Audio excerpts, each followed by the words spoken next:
Hoy! Sino ka? Bakit panay ang tingin mo sa bakuran namin? Nag-i-espiya ka, no? Gusto mo bang lapain ka namin? Naku, hindi po. Napadaan lang po ako dito. Hindi ko naman sinasadya na mapatingin sa bakuran nyo eh. Sinungaling ka. Ang mga kagaya mo ang gustong-gusto namin kinakain. Mukhang masarap ka talaga. Pasensya na po. Huwag niyo po akong kainin. Huwag niyo po akong kainin. Naku po! Asan? Diyos ko po, tulungan niyo po ako. Tulungan niyo ako. Hoy! Bumalik ka dito!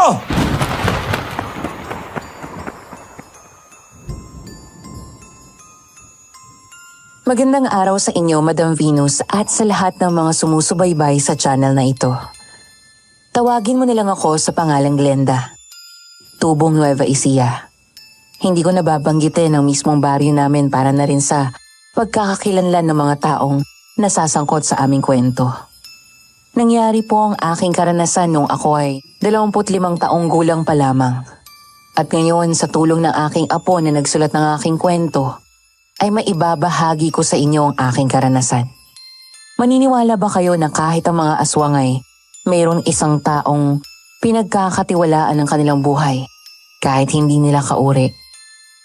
Maniniwala ba kayo na hindi lahat ng nilalang na nagkukubli sa dilim ng gabi ay masama? Bakit nga kaya ang ilan sa kanila ay napipilitang pumatay? Iyan po ang ibabahagi ko sa inyo base sa karanasang hindi ko makakalimutan. Glenda! Hoy, Glenda! Wag! Huwag niyo po ako kainin. Maawa po kayo sa akin. Bakit naman kita kakainin? Ako to, si Marvin. Marvin? Ikaw na ba yan? Oo, ako nga to. Ano ba nangyari sa'yo? Tumatakbo ka. Parang takot na takot ka. Bakit ba? Kasi may mga aswang na nag-aling din sa lumang mansyon. Hindi ko naman sinasadyang mapatingin doon eh kasi humangin ng malakas. At yung mga puno doon, gumalaw yung mga sanga. Akala nila espiya ko kaya nagalit sila. Inaabol nila ako tapos gusto nila akong kainin. Ganun ba? Halika dito. Magtago tayo para hindi ka nila makita. Sumang-ayon naman ako kay Marvin. Tumakbo kami at nagtago sa likuran ng malaking puno. Halos pigil ang hininga namin para hindi kami maramdaman ng mga aswang na humahabol sa akin. Hanggang sa matanaw nga namin ang 2 aswang na tumigil sa tapat namin at nagpalingalinga sa paligid. Saan na kaya nagpunta ang babaeng yon? Baka nagtuloy-tuloy na tumakbo. Hanapin natin sa bandaron. Sila yung mga aswang na humahabol sa akin. Nakakatakot sila. Shh, huwag ka maingay. Baka marinig ka nila. Baka bumalik pa ang mga yun. Anong gagawin natin? Hanggang anong oras tayo pagkatago dito?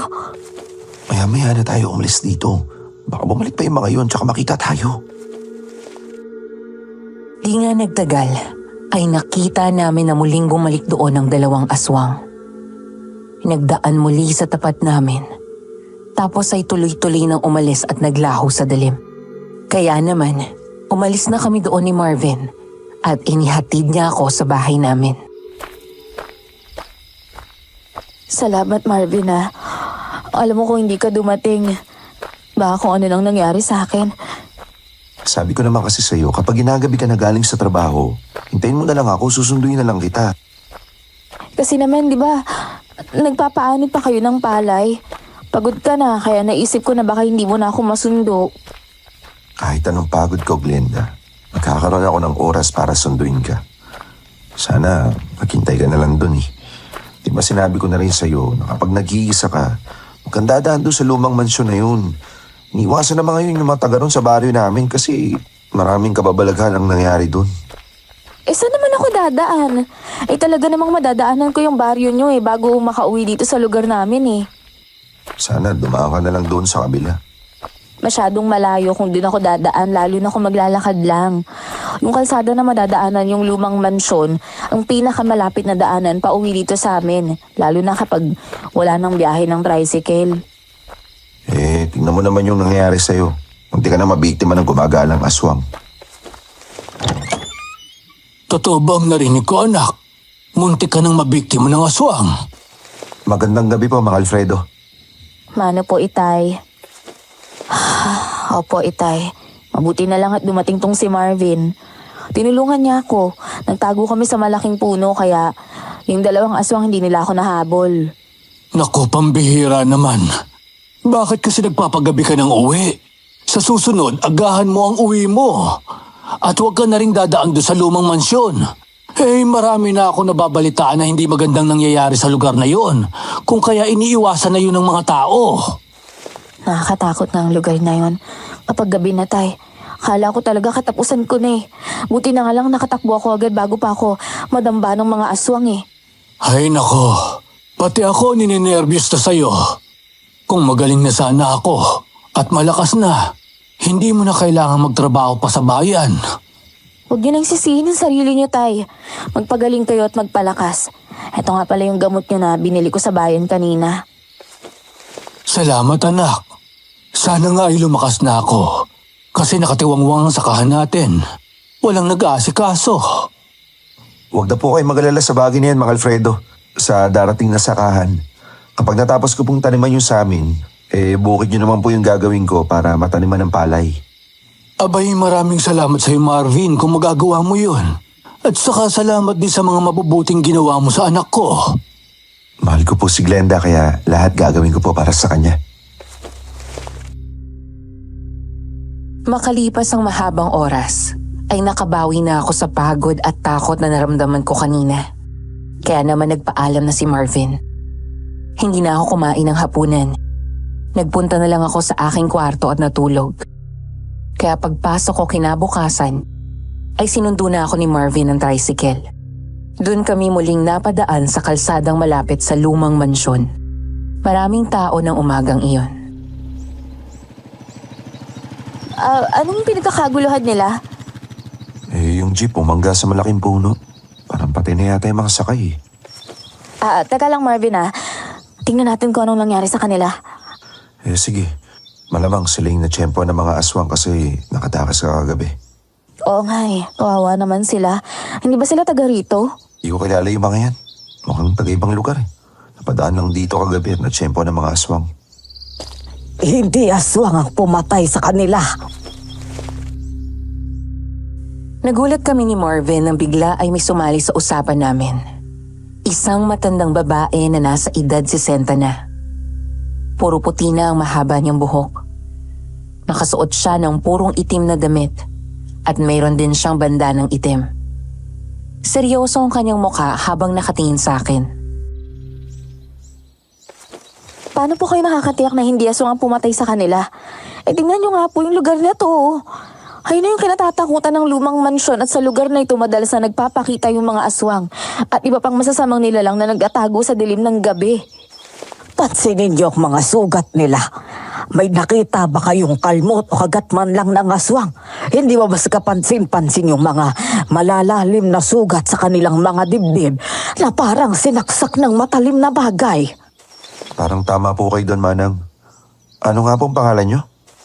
Philomena ang pangalan ko. Yun po pala yung pangalan nyo. Tagasan po ba kayo? Parang ngayon ko lang din po kayo nakita sa lugar na ito Napadaan lang ako nang makita kong maraming tao rito at narinig ko nga yung mga usap-usapan ng lahat. Kapag may nangyayaring ganyan, sasabihin biktima ng aswang. Na-aksidente yan at bumangga sa puno. May mga bakas ng saksak ng patalim sa dibdib. Nawawala yung mga gamit nila, hindi kaya magnanakaw yung may kagagawan yan.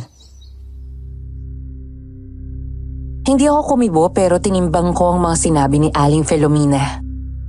Sumilip ako sa loob ng jeep at nakita ko nga na nakakalat ang mga gamit ng mga taong naroon. Nakabukas ang mga bag nila at nakalabas na ang mga damit. Nakakalat din ang mga barya sa sahig ng jeep. Anong iniisip, no? Marinang pati naitignan yung mga tao niya sa loob ng jeep eh. Iniisip ko na tama ang sinabi ni Aling Filomena eh. Tingnan mo yung mga personal na gamit ng mga biktima, pati yung mga baryang nakakalat.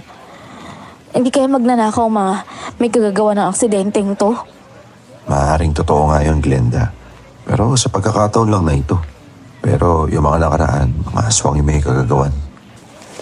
Ang nangyari ngayon at nangyari noong mga nakaraan ay parehas lang naman, Ining. Hindi biktima ng aswang kung hindi biktima ng mga taong halangang kaluluwa. Ibig niyo bang sabihin, magnanakaw talagang pambihira? Salita ko ng salita, malayo na pala si Aling Filomena. Oo nga, bilis siya lumakad. Nakaliwa ka agad sa atin. Tayo na, ihatid mo na ako, baka mauli na naman ako sa trabaho ko eh. Sige, tayo na. Mula nga noon, ay palagi na akong inihahatid at sinusundo ni Marvin ang kanyang tricycle. Isang beses ay inalis niya ang sidecar nun para mas maging madali ang biyahe namin kapag sinusundo niya ako. Isang gabi na maliwanag ang buwan, ay muli kaming napadaan sa tapat ng lumang mansyon at sa ikalawang pagkakataon ay nakita ulit namin ang mga aswang na lumalabas doon. Naku po, Marvin, umiwas ka! Tatambay tayo ng aswang! Kumapit ka, Glenda. Huwag kang bibitiw. Iiwasan ko siya. Hindi kayo makakatakas! Lalapain namin kayo! Mamamatay na kayong dalawa ngayon! Nagawa nga ni Marvin ang kabigi ng manibela ng motor para maiwasan ang aswang na dadamba sa amin. Pero nawalan siya ng kontrol sa motor kaya nagtuloy-tuloy iyong tumakbo ng mabilis hanggang sa mawala kami sa kalsada at pumasok sa kakahuyan. Bumangga nga kami sa malaking puno. Mabuti na lang at mayroon kaming suot na helmet.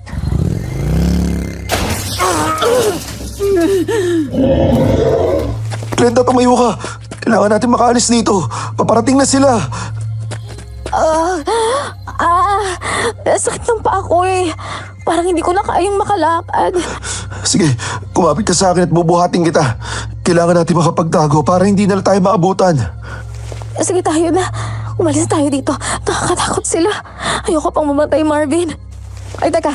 Sandali yung bag ko nahulog. Huwag mo nang intindihin ang bag mo. Ang mahalaga makaligtas tayo sa mga aswang na umahabol sa atin. Halika na. Pabayaan mo na yung bag mo. Meron ba pera yon? Meron, pero mahigit 100 piso lang at saka pulbos at lipstick yun nandito eh. Pabayaan mo na yon. Mas mabuti makahanap tayo ng pagtataguan bago pa tayo mahuli ng mga aswang. Binuhat ako ni Marvin at tumakbo kami papalayo sa motor. Sumang-ayon ako sa kanya na magtago sa likuran ng malaking puno para pagtaguan ang mga humahabol na aswang. Samantala, nakita ko na kinuha ni Marvin sa kanyang bewang ang tirador at binalahan ng holen. Anong gagawin mo, Marvin? Huwag ka maingay. Titiradurin ko yung isang aswang na umahabol sa atin. Nasisiraan ka na ba ng bait? Kapag tinamaan mo sila, lalong magagalit yung mga yan. Kapag nakita tayo dito, siguradong tapos na tayo. Meron lang akong siguraduhin. Kung totoo nga ba yung sinabi ni Aling Filomena. Kung totoo nga silang aswang, hindi sila masasaktan. Pero kung nagpapanggap lang sila, sigurado masasaktan ng mga yun. Ano ba kalokohan yung pinagsasabi mo, Marvin? Lalo ko kinakabahan sa'yo eh. Manood ka na lang. Teka, parang ngayon na yung umahabol sa atin. Tignan mo, tinampot yung bag mo. Kung totoo nga silang aswang, wala silang pakialam sa mga gamit. Tsak na tayo ang hahanapin. Pero ibang klase ang mga to ha. Para mga magnanakaw yata. Kumanda sila sa akin ngayon. Siguraduhin mo lang natatamaan mo ah. Kapag sumablay ka at nakita tayo dito, malaking problema yun. Huwag kang mag-alala. Madilim dito sa pwesto natin. Makapal din ang damo sa paligid. Hindi tayo basta makikita dito. Aray ko! Putya! Ang sakit nun ah! Saan galing ang bagay na tumama sa akin? Bato yata yun ah! Aray ko! Bakit akong tatanungin mo? Parulan tayong tinamaan. Buwisit! Baka yung lalaki yung may gagagawan. Aray ko! Tarantado ka? Bakit mo inalis ang maskara mo? Isuot mo nga yan. Baka makita tayo ng hinahabol natin. Malaman niya na mga peking aswang tayo. Tinamaan ako sa leg eh. Hindi ako makahinga. Kakatayin ko talaga ang mga yun kapag nakita ko. Nasaan na kaya ang mga yun? Tama na, Marvin. Baka maramdaman nilang malapit lang tayo.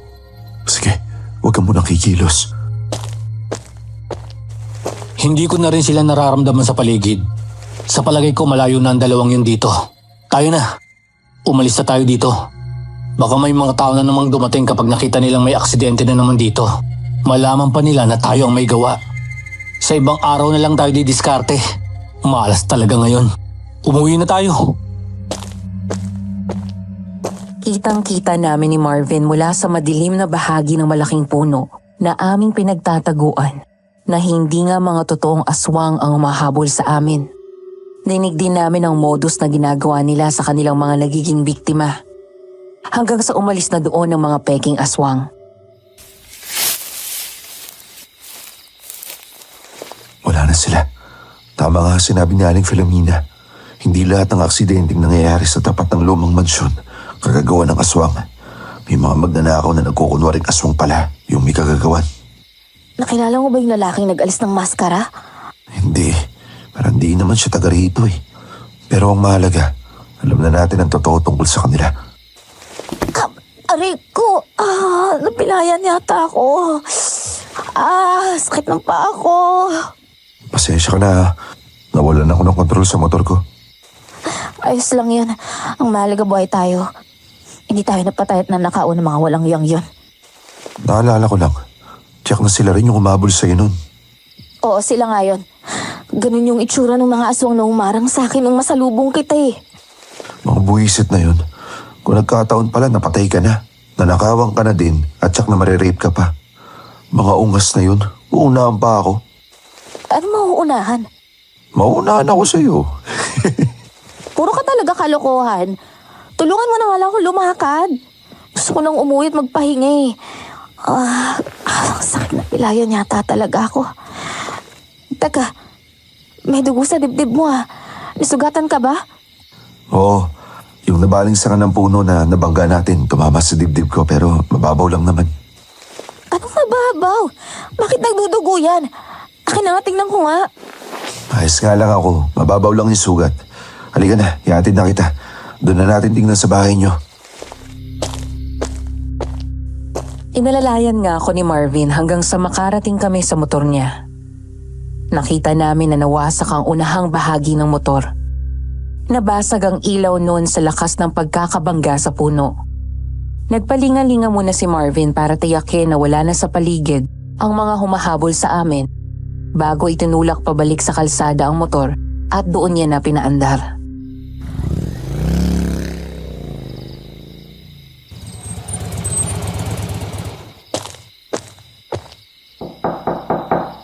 Sino yan? Itay, buksan niyo ho ito. Kami ho ito. Anong nangyari sa inyo? Bakit ganyan ang mga ayos nyo? Ikaw Marvin, ayos ka lang ba? May dugo sa damit mo. May sugat po ako sa dibdib gawa ng matulis na sanga na tumama sa akin. Napilayan din po si Glenda kasi na-aksidente po kami. Bakit naman kasi hindi kayo nag-iingat? Alam mo naman na single yung motor na dala mo. Maingat naman siyang magmaneho, tay. Hindi naman kami maaksidente kung hindi dahil sa kagagawan ng mga peking aswang na yun na nagpapakita sa tapat ng lumang mansyon. Ha? Peking aswang ba ang sinabi mo? Oo, itay. Mga peke sila. Nagsusuot sila ng mga maskarang nakakatakot. Para yung mga makakasalubong nila, haharangin nila at iisiping aswang sila kaya matataranta at maaksidente. Tapos nanakawan nila at papatayin. Ganun yung ginawa sa amin. Mabuti na nga lang nakaalis kami dun sa motor at may dalang tirador tong si Marvin. Napakasama naman ng mga taong yon. Palagay ko, matagal na nilang ginagawa yon. Kasi marami na ang nadiskrasya sa lugar na yon. Kaya nga, iniiwasan na ng marami ang dumaan doon kapag gabi. Teka. Nakilala niyo ba sila? Hindi ko po kilala yung mga yun eh. Mukhang tayo lang din po sa lugar na yun. Gamutin natin ang sugat mo para tumigil sa pagdurugo. Sandali lang ha. Kukuha lang ako ng panggamot dyan. Sige na, hubarin mo na yung damit mo para magamot yung sugat mo. Sige, ramdam ko na nga yung kirot eh. Glenda, ito ang bulak at alkohol. Ikaw na ang maglinis ng sugat ni Marvin. Saka, lagyan mo nitong gamot para tumigil ang pagdurugo. Ikaw naman, hihilutin ko mamaya kung napilayan ka. Sige po, Itay, salamat. Kaagad kong nilinis ng alkohol at bulak ang sugat ni Marvin sa dibdib. Napasigaw siya nang maramdaman ng hapdi ng alkohol. Pero nang tingnan ko siya kasabay ang ngiti, ay waring napawi ang kirot na nararamdaman niya. Pilit siyang ngumiti kahit na nga sobrang sakit ng sugat niya. Matapos na malinis ko ang sugat niya, ay nilagyan ko na ng gamot. Ayan, ayos na. Tumigil na yung pagdurugo ng sugat mo. Salamat, Glenda. Ako ang dapat magpasalamat sa'yo eh. Kasi ilang ulit mo na akong niligtas. Handa mong gawin lahat para maligtas ako. Dahil mahal kita. Alam mo naman yan, di ba? Aray, sasakit ng paa ko. Itay naman eh. Hindi kayo nagsasabi na sisimulan niyo na palang hilutin yung paa ko. Nako, pasensya ka na anak.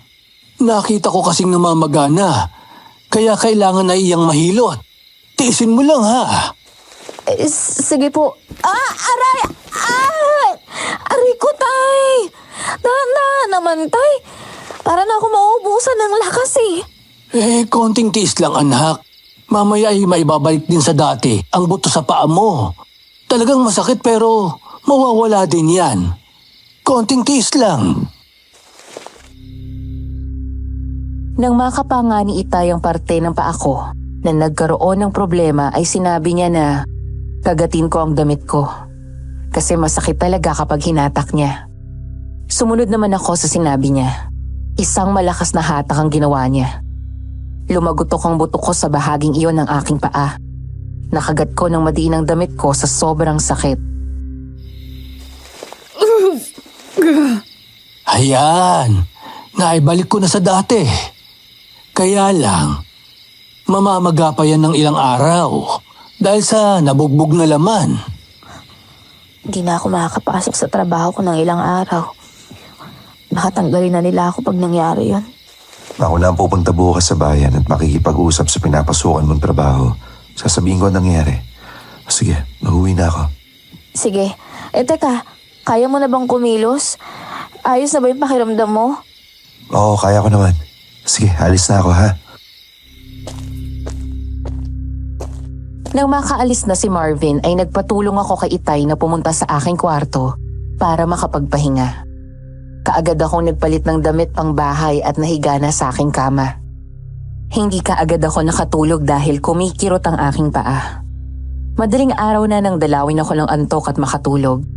Kinabukasan ay tanghali na akong nagising. Kamusta ang paa mo? Naku, Itay, sobrang sakit eh. Hindi ko na nga may galaw masyado. Tingnan mo, namagana siya ng gusto. Oo nga. Mas maganda siguro kumuha ako ng dahon ng tuba-tuba para maitapal natin dyan. Sige na. Mag-almusal ka na at kukuha lang ako ng dahon dyan sa likod bahay natin. Nakapagluto na ba kayo, Tay? Oo. May sinangag dyan at pritong itlog. May mainit na ding tubig sa termos. Pasensya na po kayo Ay, huwag mong isipin yun. Ang mahalaga, ligtas kang nakauwi. Ang mga masasamang loob na yon, dapat ma-report na sila sa pulisya para matigil na ang ginagawa nilang kalokohan. Oo nga po, Tay. Kung walang gagawa nun, patuloy lang silang mananakot sa lugar na yun. Marami pa silang masasaktan at napagnanakawan. Sige. Yan ang gagawin natin kapag magaling ka na. Kayong dalawa ni Marvin ang kailangan mag-report sa pulisya kasi kayo ang naging biktima. Napabuntong hininga na lang ako. Nang umalis na ang aking Itay, nagpilit akong tumayo kahit na sobrang sakit ng namamaga akong paa. Pinilit kong makapunta sa aming kusina na malapit lang naman sa aking kwarto. Nasa lamesa ng pagkain At pati ang tasa ay naroon na kaya nagtimpla na lang ako ng kape. Pagkatapos mong kumain, lagyan natin ng dahon ng tuba-tubay ang paa mo.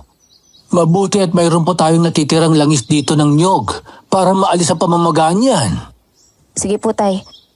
Kahit ngayon, ilagay niyo na habang kumakain ako. Gusto ko na makalakad kagad para makabalik sa trabaho. Baka kasi kumuha na sila ng kapalit kong tindera sa grocery kung matatagalan pa ako makabalik. Hala, sige. Konting tiis lang ha. Aiinitin ko sa apoy itong dahon ng tuba-tuba na mayroong langis. Kaya medyo mainit ito kapag nailagay ko sa paa mo. Sige po, Tay.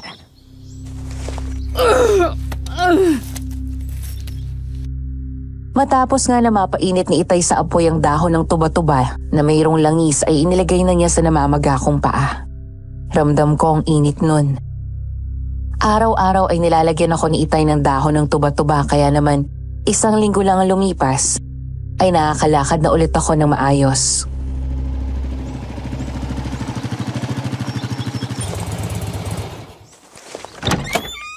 Sinong kausap niya, Tay? Si Estong na naglalako ng isda. Mayroon na naman daw aksidenteng nangyari malapit doon sa lumang mansyon. Patay ang mga sakay. Umatake na naman ang mga walang hiyang magnanakaw na nagpapanggap na aswang. Pumunta na ho tayo sa bayan. I-report na natin yung nangyari doon. Sabi ni Estong, meron na daw mga pulis doon kanina. Naroon na rin ang serbis ng punerarya para kunin ang bangkay. Alam nga po ng mga pulis yung nangyayaring aksidente dun sa lugar. Siguro, ang report din sa kanila ayon lang din sa mga kwento na aswang yung mga may kagagawan nun. Pwede din na alam na rin ng mga investigador nila yung mga klase ng pagpatay pero hindi nila alam yung ibang detalye at yun yung kailangan nilang malaman. Magandang umaga po, Mang Alfredo. Glenda, magaling ka na ba? Oo, ayos na ako. Anong balita?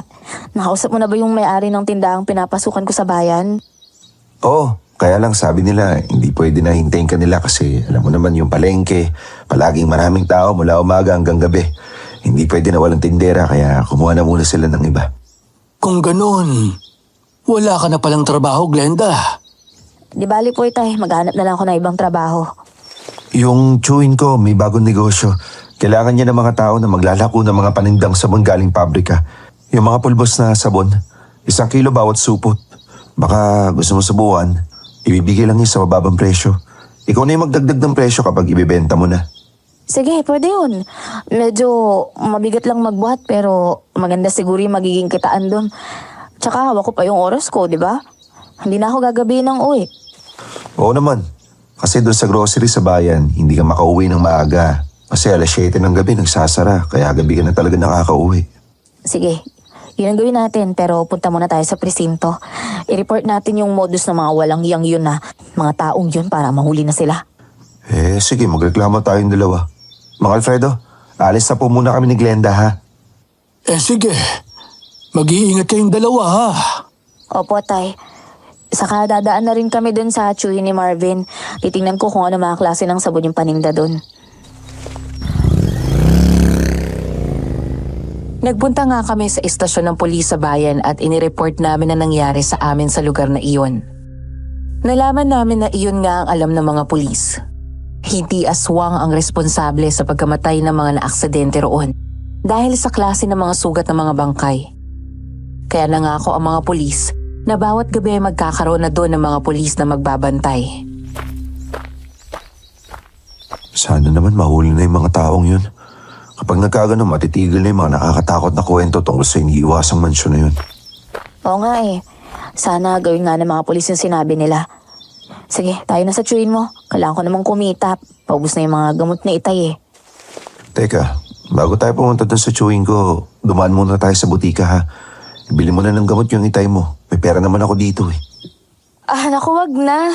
Nakakaya naman sa'yo Huwag ka nang mahiya. Ibili na natin ang gamot si Itay. Itay mo pala. Napakabait talaga ni Marvin. Kahit tumanggi ako itinuloy pa rin niya ang sinabi niya na dumaan kami sa butika.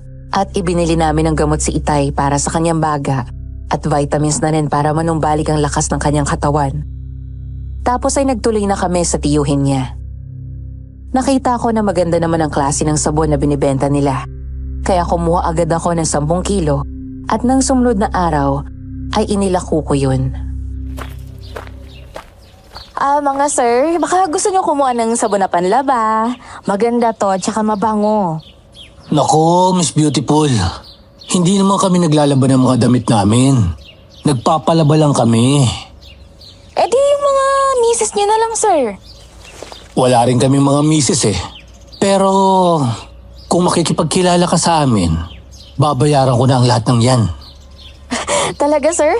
Papakiwin niyo na lahat ng dala ko? 10 kilo ho lahat to.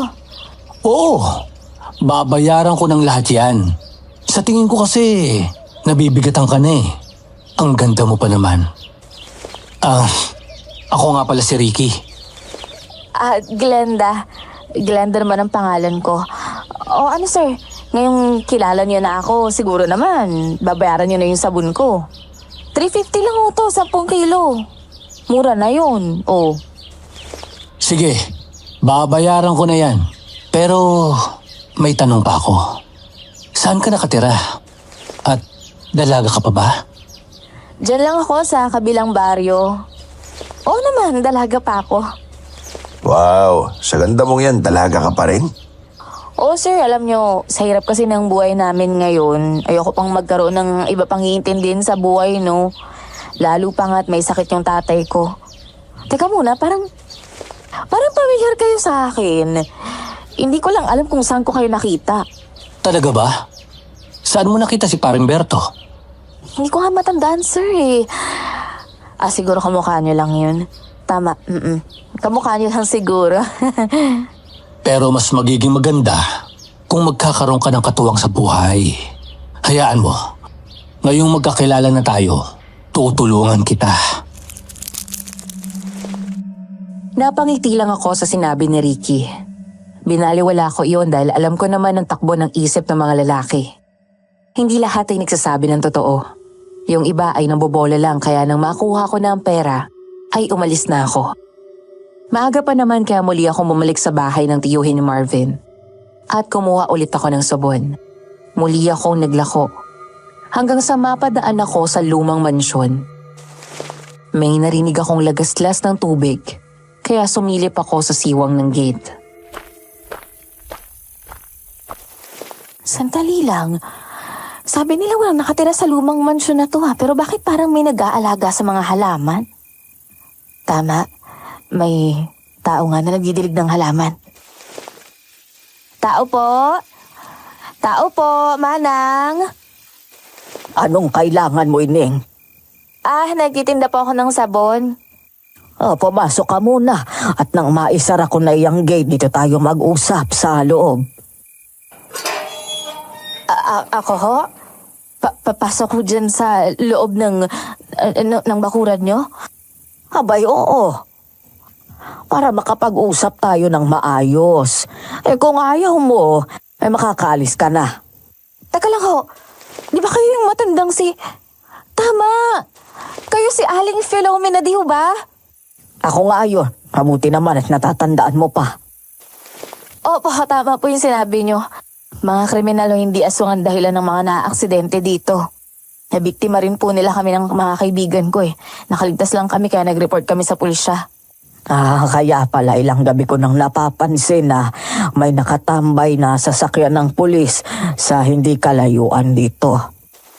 Pero sabi niyo po, di ba, sa kabilang baryo kayo nakatira?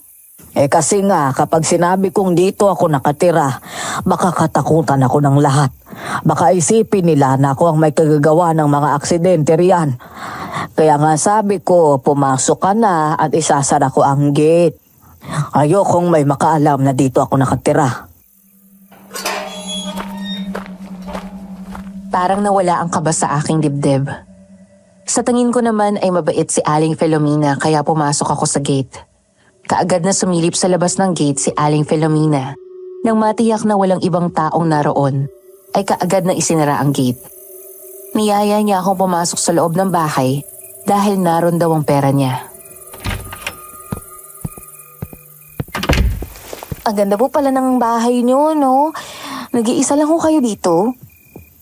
Minsan mag-isa lang ako. Pero minsan naman, meron akong kasama, lalo na kapag dinadalaw ako ng mga kakilala ko. Kapag titingnan sa labas yung mansyon na to, nakakatakot kasi luma na eh. Pero pagdating pala dito sa loob, ang ganda. Yung mga gamit nyo dito talagang mamahalin, Aling Filomena. Oo naman, karamihan sa mga yan, mga ginto at pilak.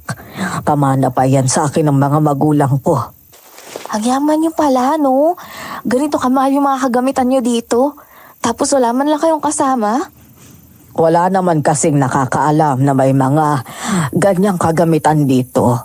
Liban na lang sa mga taong pinapapasok ko. Siya nga pala, ano ba yung paninda mo? Mga pulbos po na sabong panlaba. 1 kilo po, 35 pesos lang.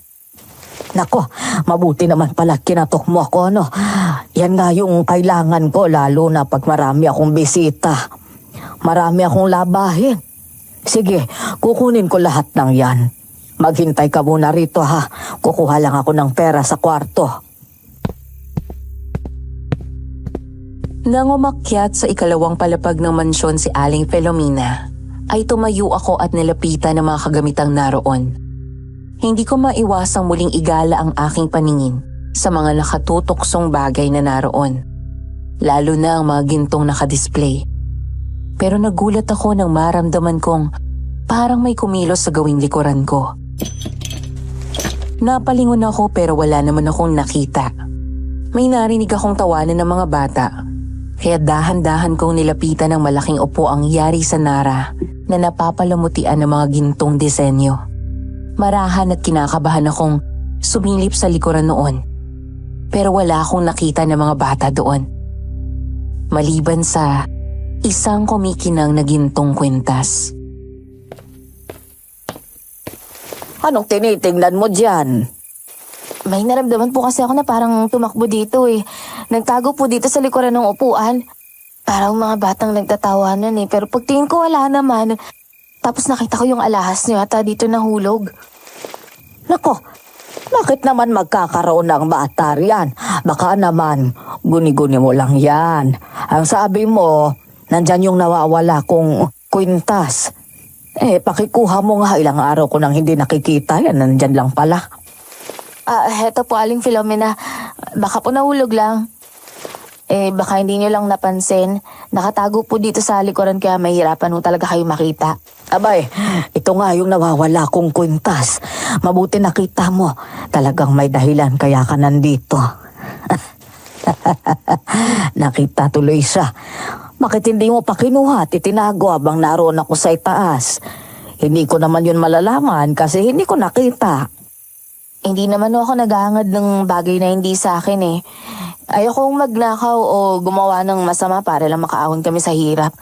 Kahit may sakit po yung tatay ko, nagtsatsaga ako magtrabaho ng marangal. Aba, mabait kang bata, Glenda.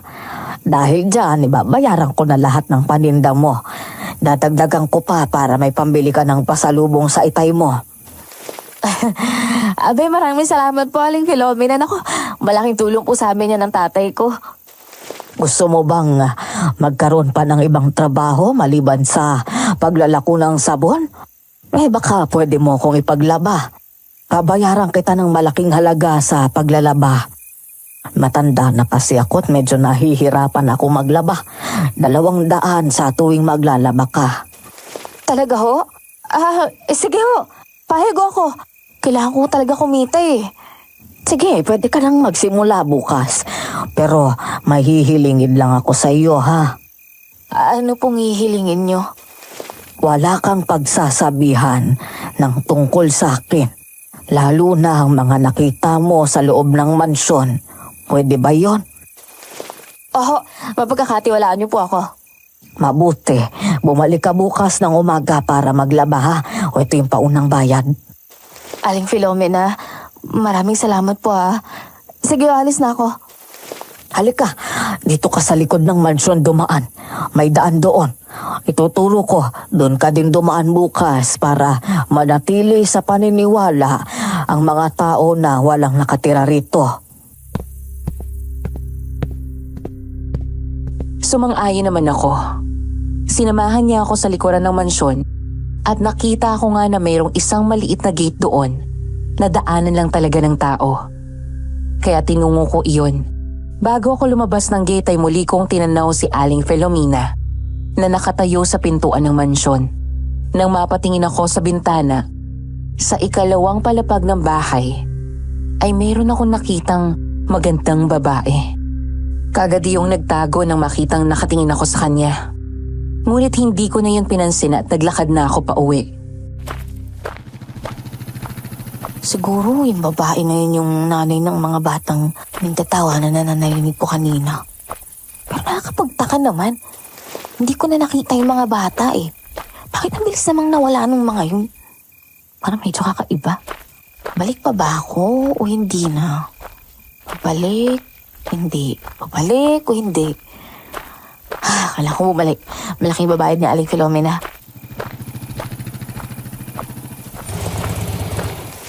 Glenda, saan ka pa naglako ng paninda mo? Kanina pa ako ikot ng ikot, hindi kita makita. Tapos ngayon parang nawawala sa sarili. Kanina pa kita tinatawag, parang di mo ako napapansin. Bulong ka lang bulong. Kinakabahan tuloy ako. Lo, bakit ka naman kinakabahan? Hindi ako bata na maliligaw pa at hindi na makakauwi, no? Alam mo naman ang panahon ngayon, di ba? Madaming loko-loko. Mabuti na lang at ayos ka naman. Oo, maganda yun nangyari sa akin sa araw na to. Nakarami nga ako ng naibentang sabon kahit papano eh. Yun, kumita naman ako. Sabi ko naman sa'yo eh. Kikita ka sa sabon na yun basta masipag ka lang maglako. Eh di bukas, magtitinda ka ulit? Hindi mo na ako magtitinda bukas eh. May mahalaga akong gagawin. Anong gagawin mo? Baka matulungan kita. Wag na, kaya ko na yun, ako na. Oo, sige. Basta mag-iingat ka palagi ha. Oh, sakay na. Ihatid na kita sa inyo. Sige. Medyo pagod na nga ako sa maghapong pagtitinda ng sabon eh. Pagkatapos ako maihatid ni Marvin, ay umalis na rin siya para makapagpahinga ako. Matutulog na sana kami ni Itay nang marinig namin na may tumigil na sasakyan sa harapan ng bahay namin. Kaya agad akong sumilip sa bintana.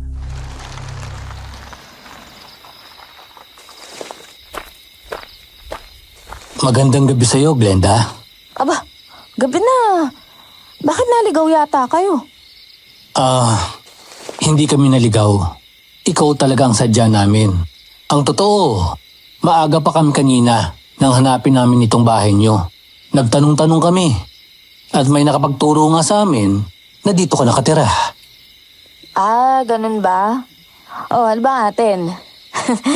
Bibili ba ulit kayo ng sabon? Aba hindi. Ikaw naman Kabibili ko lang ng sabon sa'yo kaninang umaga eh. Hindi naman mauubos agad yun. Ang totoo, kaya ako nandito at nagpasama dito kay Berto para manligaw sa'yo. Manliligaw? Ikaw? Sa akin? Tama ba yung narinig ko? Totoo ba yan? Oo, may dala akong mga regalo sa'yo. Berto, ibigay mo na kay Glenda ang mga regalo ko. Pinapasok ko sa loob ng aming bahay si Ricky. Dala ni Berto ang isang basket na puno ng iba't ibang prutas. Ang isang basket naman ay mga pagkain at grocery kaya napansin ko na medyo galante pala si Ricky. Ito nga pala yung tatay ko, si Tatay Alfredo. Magandang gabi po. Magandang gabi naman. Napakarami naman ng dala mong regalo, Amang. Nako, konti lang po yan. Ang mahalaga po sa akin, mapasaya ang anak nyo. Kaya kung ako po ay kanyang tatanggapin, magkakaroon na siya ng katuwang sa pag-aalaga sa inyo. Oo nga eh. Nagiging pabigat na ako dito kay Glenda. Meron kasi akong sakit. Kaya hindi pa ako makapagtrabaho. Ricky, pasensya ka na sa tatay ko Minsan nagiging emosyonal siya dahil sa kalagayan namin eh. Ayos lang yon, Glenda. Basta kung kailangan mo ng tulong ko, magpasabi ka lang. Aalis na kami. May mga kausap pa kasi akong kliyente. Alam mo naman ang mga negosyanteng kagaya ko, palaging busy. Sige, mag-iingat kayo. Salamat ulit Nang makaalis na sina Ricky, ay isinara ko na ang pintuan ng aming bahay. Ipinatong ko na lang sa lamesa ang mga dinala nila. Nagtungo ko sa aking kwarto at natulog dahil kailangan kong makabawi ng lakas para bukas. Kaagad akong nakatulog. Kinabukasan, maaga pa lang ay nagtungo na ako sa lumang mansyon. Kagaya ng bili ni Aling Filomena, sa likurang gate ako dumaan. Tao po, Aling Filomena. Nandito na ho ako.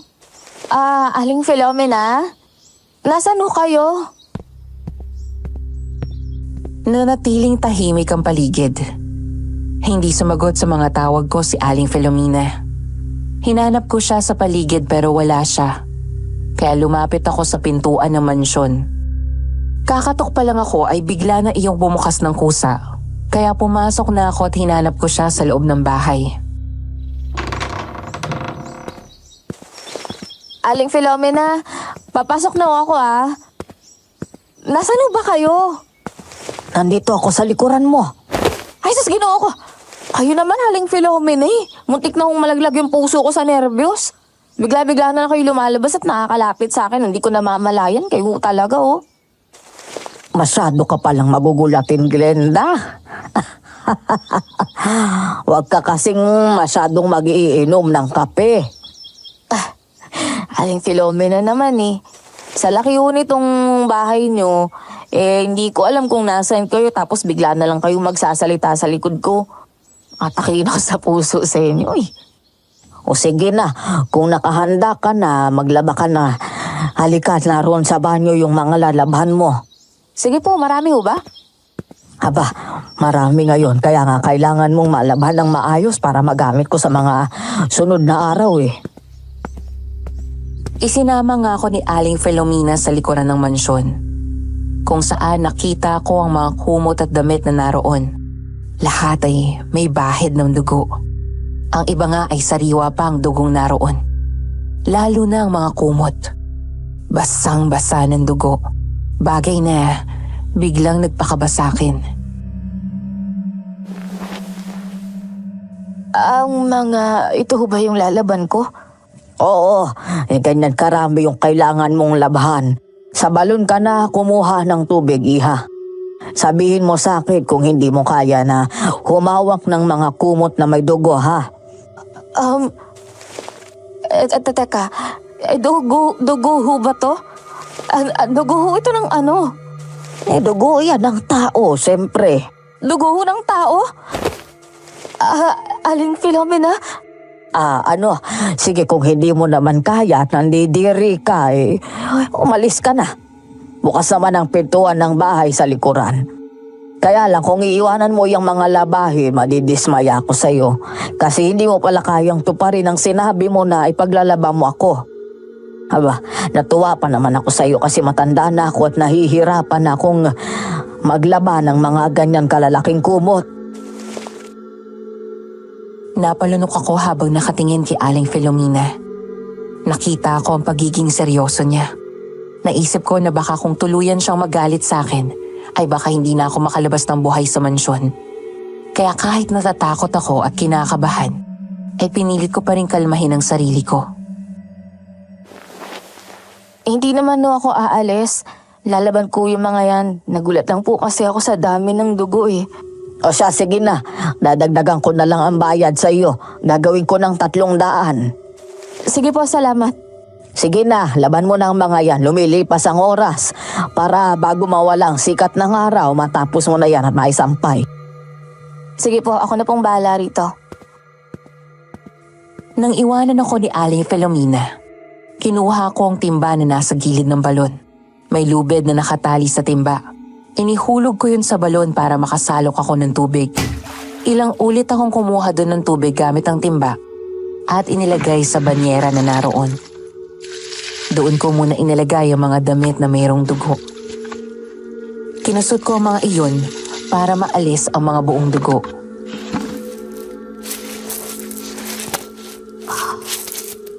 Kalma ka lang, Glenda. Huwag mong gagalitin sa Aling Filomena kung gusto kong makauwi ng buhay.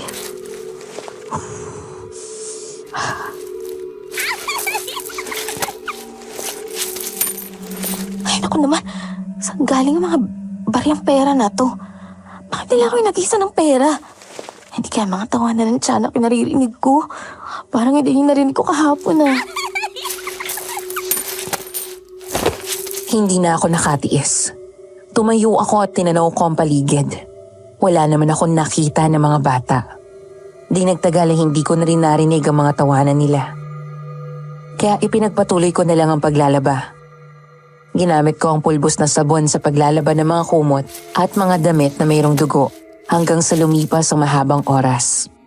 Naisampay ko na ang mga nilabhan ko. Nang mauhaw ako ay pumasok ako sa loob ng bahay para uminom ng tubig.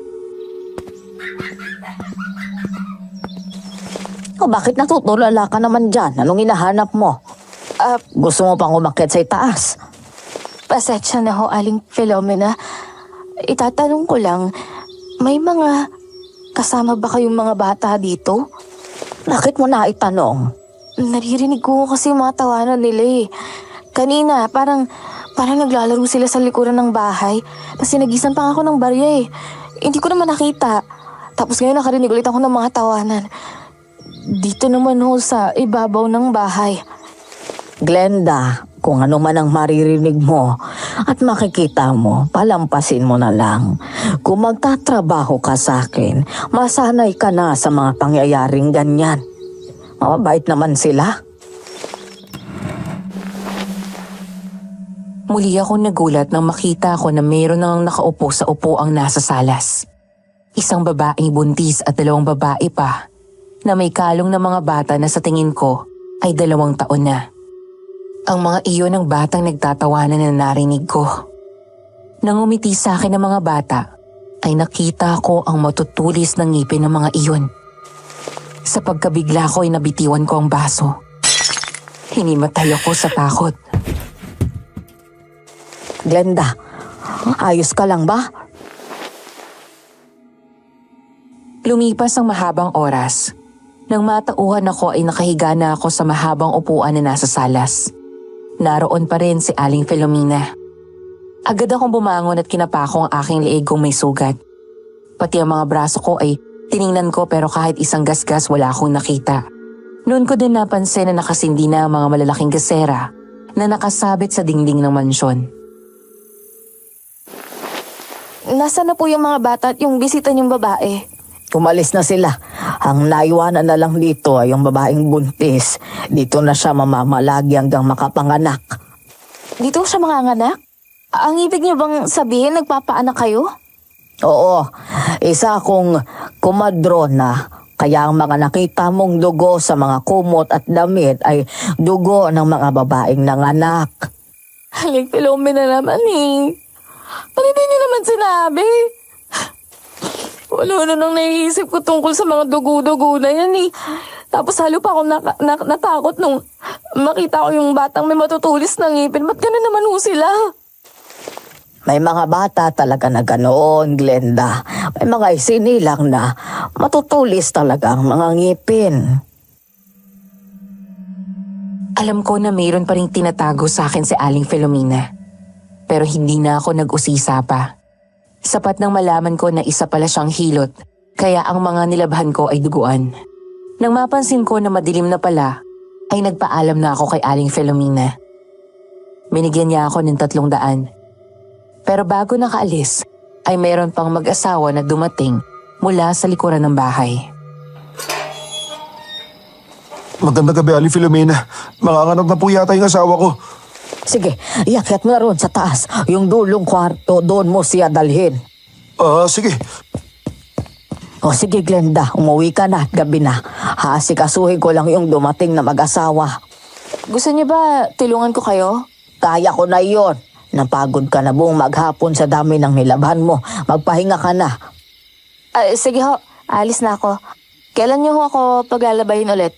Bumalik ka sa Makalawa, ha? Tsak na marami na naman akong labahin noon. Sige na, mag-ingat ka. Doon ka na ulit duman sa likurang gate ng mansyon, ha? Sumang-ayon ako kay Aling Filomena.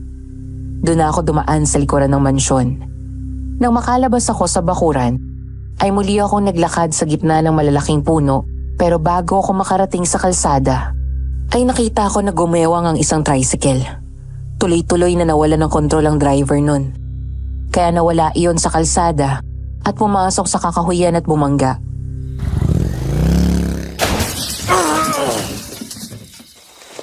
Dalian mo. Kilos na bago pa mayroong dumating at malamang may aksidente dito. Kunin na natin lahat ng mapapakinabangan. Nako, sablay tayo pare. Wala namang pera yung mga to eh. Kahit alahas, walang suot. Anak ng botya. Ilang araw na nga tayong walang diskarte kasi palagi may nakabantay na pulis dito. Tapos ngayon, wala naman palang mapapakinabangan sa mga yan. Letseng buhay to. Sa inis na Ricky at pagkadismaya ay inalis niya ang suot na maskara. Iyon naman ang pagkakataong dumating ako. Gusto ko sanang tulungan ang mga naaksidente, pero nakita ko sina Ricky at Berto kaya ngayon ay nalaman ko na ang katotohanan na sila ang mga salari na gumagawa ng krimen sa lugar na iyon. Mga peking aswang na minsan ay muntik na rin ako maging biktima. Tatakbo na sana ako pabalik, pero nakita pa nila ako.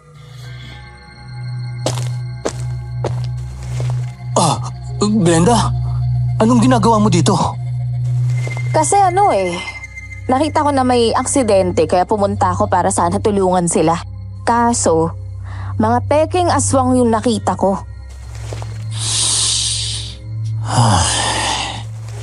Kung ganon, alam mo na pala ang lihim namin.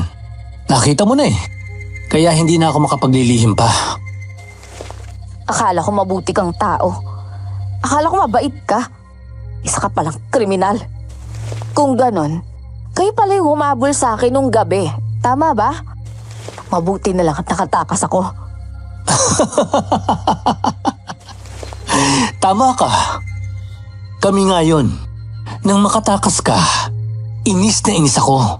Pababayaan na sana kita eh. Kasi hindi ko rin naman masyadong matandaan ang itsura mo ng gabing yun. Pero nung magtinda ka ng sabon at nabanggit mo na parang kilala mo si Berto, doon nagbalik sa isip ko na ikaw yung babaeng nakatakas sa amin. Kaya pilit kong inalam kung anong pangalan mo at taga saan ka. Nag-aalala kasi kami na baka isuplong mo kami sa mga pulis. Kaya ang pagkukunwaring panliligaw ko sa'yo ay bahagi ng plano namin. Kung paano ka namin ililigpit. Napakasama niyong tao. Mabuti na lang at hindi nahulog yung loob ko sa'yo. Pero ngayong ikaw na ang lumapit sa amin, mas magiging madali na ang mga plano ko. Berto, kunin mo siya. Nang makita ko na papalapit na sa akin si Berto, ay napaatras ako. Nasagi ng paa ko ang mga malalaking bato na nakakalat lang doon. Kaagad akong dumampot ng bato at ipinukol ko kay Berto. Tinamaan niyon sa mukha kaya napaatras. Binato ko rin si Ricky na tinamaan naman sa dibdib. Tapos ay mabilis akong tumakbo palayo sa kanila. Walang hiya ka talagang babae ka! Masyado mo akong ginagalit! Kumanda ka sa akin! Kapag nahuli kita, gigilitan kita ng leeg! Tulong! Parang awa niyo, tatulungan niyo ako!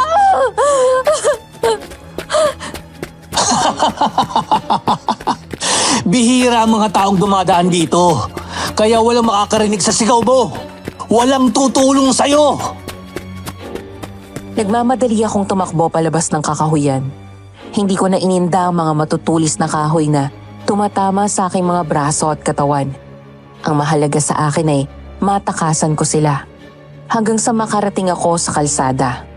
Ang mansyon ang una kong natanaw. Hindi naman kasi iyon kalayuan, kaya nagpa siya akong tumakbo pabalik doon. Nakapasok ako sa gate. Ang bagal mo talagang tumakbo, Berto. Hayun siya. Papunta sa pader sa likuran ng mansyon. Tayo na. Sundan natin bago pa siya makatakas uli. Delikado tayo kapag nakapagsumbong siya sa mga pulis. Alipin Omila! Alipin Omila, buksan niyo ko yung pinto! Tulungan niyo ako, Aling Filomena. Tulungan niyo ako. Oh, ano nangyari sa'yo, Glenda? Bakit umiiyak ka? Papasokin niyo ako para awa niyo na tulungan niyo ako. Halika, pumasok ka na, dalian mo. May mga kriminal na umahabol sa akin eh.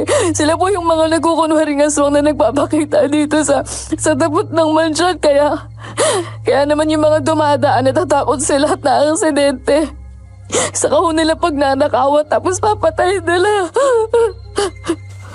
Narinig ko na may pumasok sa gate. Mukhang nasundan ka na nila rito. Ano ang gagawin natin, Aling Filomena? Mga kriminal ho yung mga yun eh. Kapag nakita nila ako, tsaka napapatayin nila ako. Sige na, magtago ka. Ako nang haharap sa kanila. Kaagad akong nagtago sa malaking cabinet na antigo na nasa isang sulok ng salas. Medyo madilim na sa bahaging iyon, kaya hindi ako basta mapapansin doon. Lalo na nga at gasera lang ang mga ilaw na nagsisilbing liwanag sa loob ng mansyon. Di nagtagal, ay nakita kong dumating sina Ricky at Berto. Sino kayo? Bakit kayo pumasok sa bahay ko? Tignan mo nga naman ang pagkakataon. Ang tagal ko nang tumatambay sa labas nitong mansyon. Ngayon ko lang nalaman na mayroon palang nakatirang matanda dito. Pumasok kayo ng walang pahintulot sa bahay ko kaya mabuti pa. Umalis na kayo bago pa kayo mapahamak. Nagbabanta ka ba, tanda? Sa palagay mo ba, matatakot kami sa isang mahinang matanda na kagaya mo? Hindi ko kayo pinagbabantaan. Gusto ko lang maiwasan ang kaguluhan. Pwede kayong mapahamak rito. Hoy, tanda. Aalis kami kung kailan namin gusto. Pumasok dito ang babaeng hinahabol namin. Kaya lalabas kami kapag nakita na namin siya. At huwag mo kaming pipigilan dahil masasaktan ka. Naisip ko na baka saktan nila si Aling Filomena. Kaya lumabas ako mula sa likuran ng cabinet na pinagtataguan ko. Dinampot ko ang isang plorerang pilak na naroon sa ibabaw ng lamesita. Inihampas ko kay Berto. Tinamaan siya sa mukha kaya kaagad na natumba at bumagsak sa upuang naroon. Nang hampasin ko na si Ricky, ay nasalag niya ang kamay ko. Anak ng putya! Nakakadalawa ka na kay Berto ah. Pero hindi mo yan magagawa sa akin. Walang iya ka, bitawan mo ako! Inis na ako sa'yo. Hindi ka na makakatakas ngayon. Tikman mo ang galit ko! Magkakasunod na sampal ang pinatama ni Ricky sa aking mukha. Tapos ay tinadyakan niya ako kaya bumalandra ako sa eskaparate na naroon. Bumagsak iyon sa akin kaya pakiramdam ko ay mawawalan na ako ng ulirat. Sa galit naman ni Aling Filomena, ay sinampal niya sa Ricky. Wala kang galang sa babae. Walang yaka. Huwag kang mag-alala, tanda. Kasi kayong dalawa ang papatayin namin ngayong gabi. Tapos, kukunin namin ang lahat ng mga kagamitan mo dito. Paring Berto, bakit hindi natin naisip na ang loob pala ng mansyon na ito puno ng mga mamahaling gamit? May mga ginto at tanso pa. Kung yan ang makapagpapasaya sa inyo, kunin nyo na at umalis na kayo sa pamamahay ko. Tapos ano? Isusuplong nyo kami sa mga pulis? Hindi kami tanga-tanda. Kaya bago namin nakawin ang lahat ng ito, papatayin na muna namin kayo. Anong klaseng angil yun? Ginising nyo na ang natutulog na halimaw. Binigyan ko na kayo ng babala pero hindi kayo nakinig. Sino ka? Magpakita ka!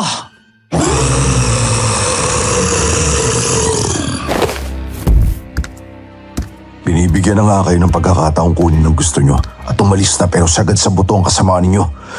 Balak pa ninyo saktan si Aling Filomena. Alam nyo bang siya lang ang pinagkakatiwalaan ng mga tulad naming aswang para magpaanak sa aming mga asawa? Ang pananakit sa kanya, hindi ko mapapalampas.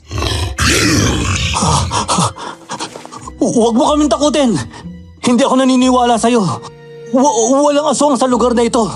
Kami lang ang nagkukunwaring aswang dito.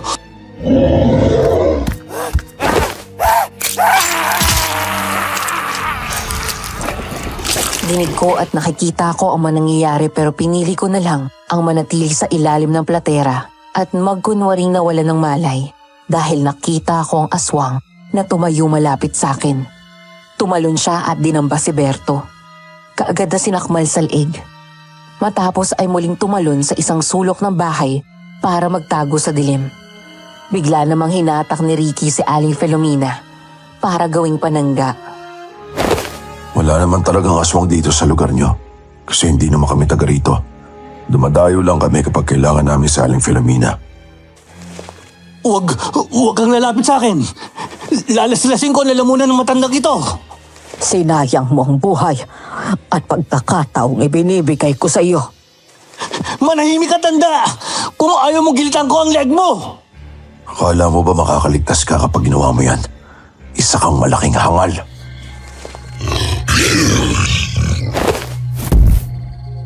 Nagulat si Ricky nang makita niyang nasa likuran na niya ang aswang. Bumao ng matatalas na kuko ng aswang sa kamay ni Ricky na may hawak ng patalip. Lumaylay ang kamay niya at halos maputol. Takot na takot niyang binitawan si Aling Filomena. Nagpumilit pa siyang tumakbo palayo pero nahawakan na siya ng aswang.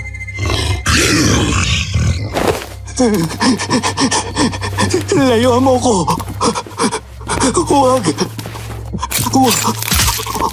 Huwag mo ako patayin! Dapat lang mawala sa mundo mga kagaya mo! Ilang sandali pa ay patay na rin si Ricky.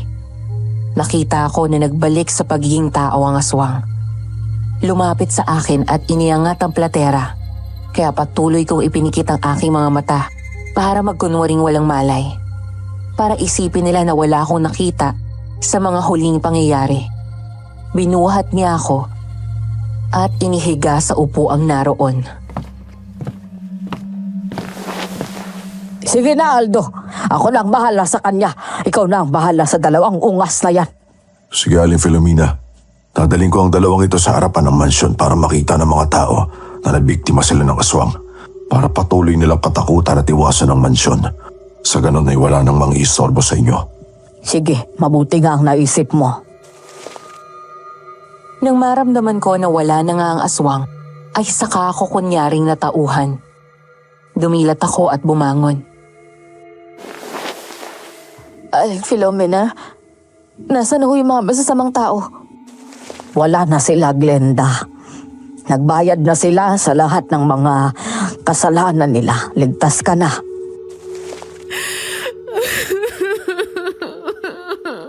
Huwag ka nang umiyak. Ligtas ka na. Bukas ka na umuwi, ha? Dito ka na magpaumaga.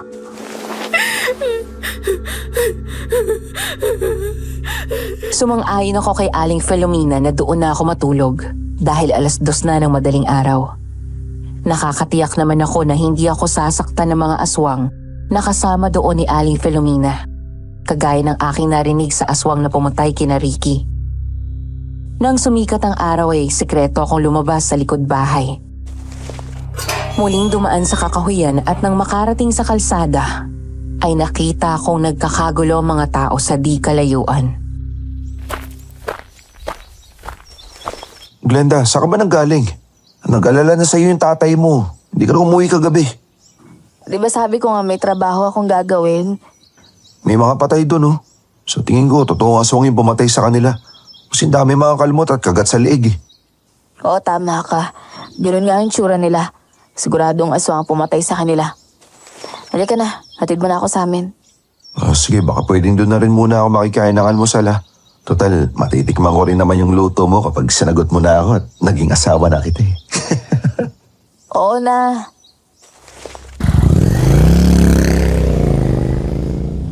Mula nga ng araw na iyon, ay lalong kinatakutan ng mga tao ang mansyon. Kung gabi ay iniiwasan na ng lahat ng dumadaan doon. Hindi dahil sa aswang kung hindi dahil Patuloy na nagpapakita roon ng multo ni na Ricky at Berto. Palaging naririnig ng lahat ang malalakas nilang pag-iyak at pagsigaw. Hindi matahimik ang mga kaluluwa nila. At iyan po ang karanasang hindi ko makakalimutan habang ako ay nabubuhay. Maraming salamat po Madam Venus sa pagkakataong ito na mabigyang buhay ang aking karanasan. Nang sa gayon ay mapakinggan din ito ng ating mga kababayan. More power po sa inyong channel at pagpalain nawa kayo.